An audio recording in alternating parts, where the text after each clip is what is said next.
I have Laura with me, so don't mind her. Actually, do mind her. She's an amazing human being. I'm just gonna like pop in occasionally. Look at what I got. Cool, I can totally see it. It is Arrtex alcohol markers. Arrtex is a brand heavily known for sponsorships. And I am proud to say this video is not sponsored by Arrtex. The lovely people at Arrtex did not send me these. I bought them myself. Not really, they were a Christmas gift. I have all these markers now. And I want to test them out and give you an honest review that is totally not sponsored. Now, I understand when I say not sponsored, there's a certain... Laura, what's the word? Stigma? Yeah, there's a certain stigma that, like, I'm meant to say, oh, these are actually awful. Every one of the YouTubers that has ever reviewed these are lying to you for the sponsorship. But the thing is, sometimes products are just good, whether they're heavily sponsored or not, so I have no idea with these. I have all of them here, and I want to use them in my sketchbook and see what I can create, and if they are as good as everyone says they are. That was a weird thing that I just did. They're as good as my paint markers. Don't get them. You don't like the Arrtex paint markers, Laura? No, I could rant for like a solid 10 minutes. I'm fine with mine. Well, good for you. I'm sorry. Maybe mine was just bad. But I want to compare these to my Ohu markers, which I have right here, and also my Copic markers, which are in a drawer, banished because some of them don't work. That's a joke, I just have nowhere else to put them. I do like that they have a handle and they're easy to just drag around. What do I know? I'm not an art supplies review channel. I'm doing this for views. Not really, I'm doing it for fun. Looking at them, they do have a very interesting and unique barrel to them. It's a triangle circle-ish type shape. Unlike Copics, they do not have the color name on the barrel, nor do they have it on the caps, like both the Copics and the Ohus. I personally like color names, so I'm not very happy about that. However, I can't judge it based on that. I can judge it. What I can judge it based on is the fact that the cap, I don't think fits on the other end. Point down for that. My Copics do the same thing, but they're Copics, so they get a pass. Looking at them next to my Copic and Ohu, they are definitely bigger than them. It's like a staircase. They don't have anything like the Ohu or the Copic to denounce that the brush tip is on this side. They don't have like a gray piece of plastic on it. And looking at the brush, it's kind of comparable to the Ohu, but it's a little smaller than the Ohu one, and it definitely does not look like the Copic at all. The Copic has an arch to it that apparently no other art supply brand can replicate. But all of this is commodities, or whatever they're called. The package also comes with this sheet to be able to watch your markers, which they do have marker names. Why can't they put them on the cap? It's not printer paper, but it's definitely very flimsy. Unlike my Ohu watch card that I got with my Ohu things, which are very tough and cardstocky. And also they do have tips at the bottom, which I think are really helpful. Spin the cap softly when using it or after use. Keep the marker pens horizontally stored, which I do. All the fun stuff that you probably understand if you've used alcohol markers before. I do not store mine horizontally. Let me fix that real quick. I stored mine vertically for the longest time. If anyone is wondering, the reason that you're meant to store them horizontally is because when you store them vertically, the ink will go all the way to one tip or the other. So horizontally really helps with ink. What's it called? No, what's the word? Dang it. Preservation. I held my marker out like a founding father. It helps with ink preservation. I heard that Arrtex actually used generative AI art on their website. But then I also heard that they removed it and someone told them and they removed it and they apologized. I don't know.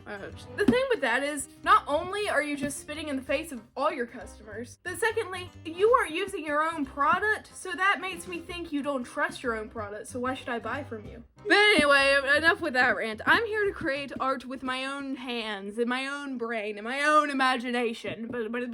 One thing I do not like about this art set already is the fact that they are not in color order. No art markers that I've ever gotten have been in color or any type of order, but I do need to fix this for my own personal taste. Chrissy, please wake up because I do not like this.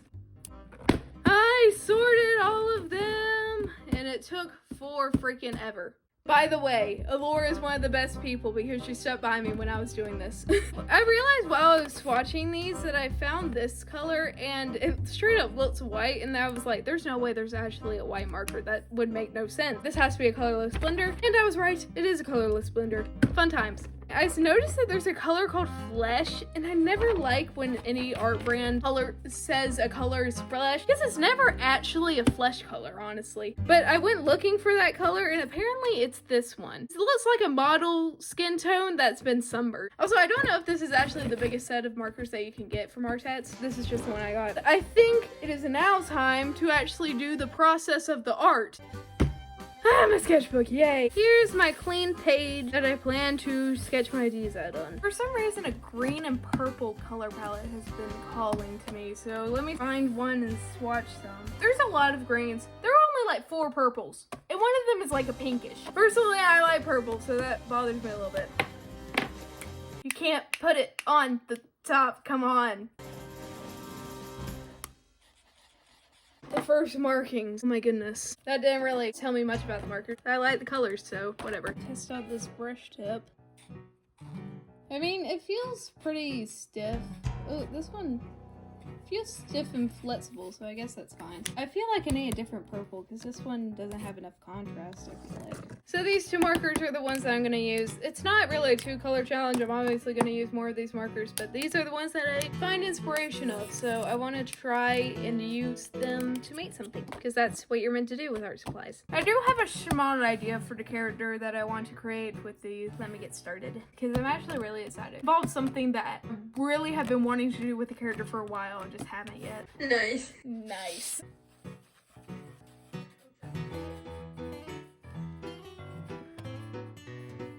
Laura has left, so I'm all alone in this world now.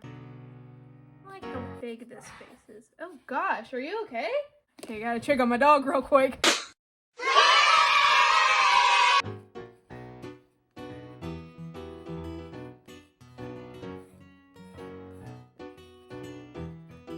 Hand kind of hurts. Oops. This is actually really cute. I kind of like this. Scared of messing it up with the colors. Here's my idea. For some reason, I really want to do, I think it's called like a peekaboo haircut, where there's another color underneath the first part of the hair, and I want her to have her hair pulled up or something. And I actually want that color to be green. So let me try and do that. I'm never getting used to this.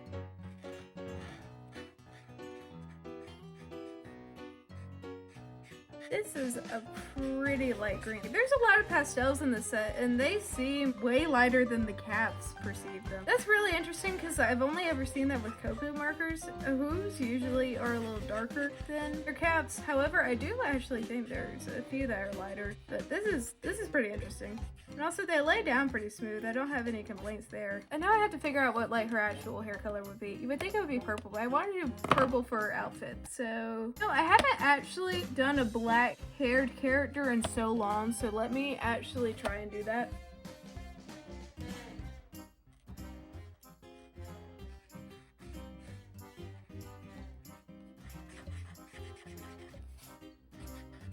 Okay, what's really hard is that I'm gonna have to find a skin tone for her, and I'm kind of scared. Ooh, this is really light. It's light. You are pale, good ma'am. It's like you need an undertone for all these skin tones. Oh my goodness. So I want to make her lips purple because she's just like that. I kind of want a scene kid, if you know what I mean. Okay, so I'm gonna try to put her in an outfit. It's not recording throughout this entire drawing process. Apparently I'm just doing that tonight. Sorry.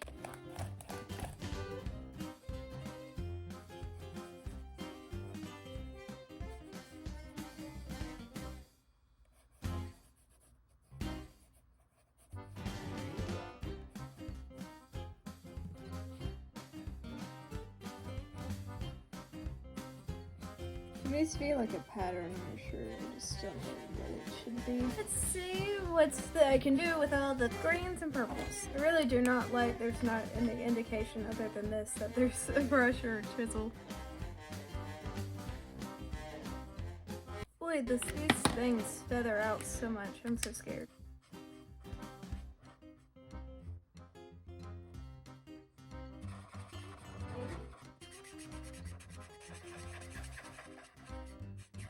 They go down so smoothly that it's kind of crazy. It's freaking me out. And also it feathers out so much. Ah!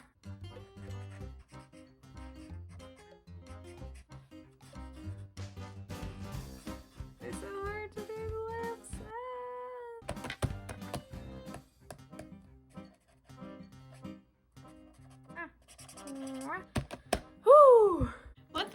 point out is that these are really seeping through the paper. I understand that this paper is like not made for markers. The paper usually handles my Oahu and Copic markers quite well, and they never go through these markers. Seeping through the acrylic markers is really weird. I have no idea what that's about.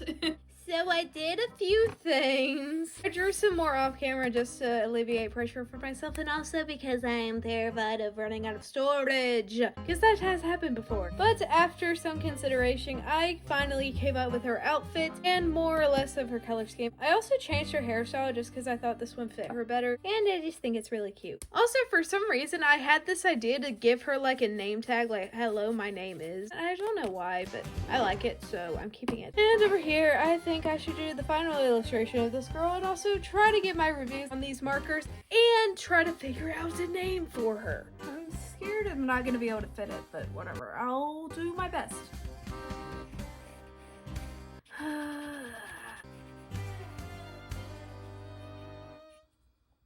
Okay, I did the rest of the sketch on my own because I'm scared. This is the girl, and I'm about to use the markers on her. One little thing that I do not like about these markers is how much they feather out. I swear my Ohus and my Copics do not do this, or maybe I'm just delusional. I don't know, but whatever.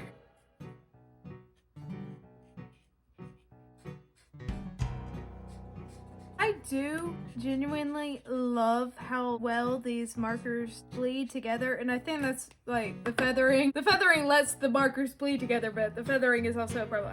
It's an entire thing. Oh my gosh. I'm happy also with the weight of these markers. They are definitely juicy.